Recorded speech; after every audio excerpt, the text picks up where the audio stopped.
Diffusé pour la première fois sur l'antenne de TF1 en 2020, le feuilleton quotidien baptisé Ici tout commence est devenu l'une des fictions les plus populaires du paysage audiovisuel français.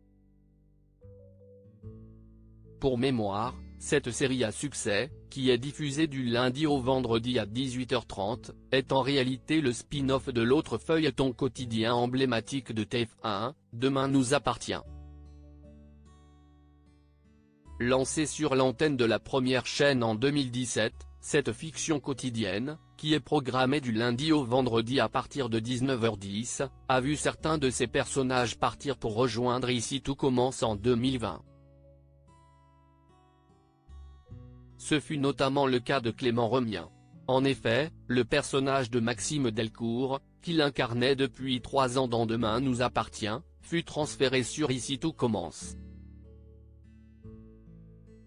Le comédien est ainsi devenu l'une des têtes d'affiche de cette seconde série, au moment de son lancement en 2020.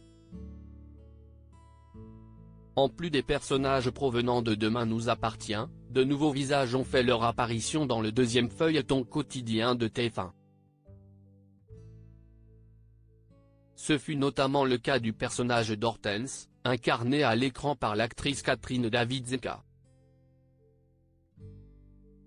Contrairement à Clément Remien, qui a choisi de quitter la fiction à succès de TF1, la comédienne continue d'apparaître dans Ici tout commence. Ici tout commence, Catherine David-Zeka, Hortense, se lance. Dans le caviar toutefois, Catherine David-Zeka fourmille également de projets en dehors de la série. La musique, ça a toujours été un hobby, elle a sorti un titre Insomnie cette année, note de la rédaction, que j'ai à côté et je finalise aussi une exposition de peinture. Cela fait 3 ans que je travaille dessus et j'ai écrit un livre qui accompagne tous les triptyques que je fais sur le thème des émotions, a-t-elle notamment indiqué dans les colonnes de Télé Loisirs. J'ai envie de terminer la dernière grande toile et qu'on passe à tout ce qui est mis en place.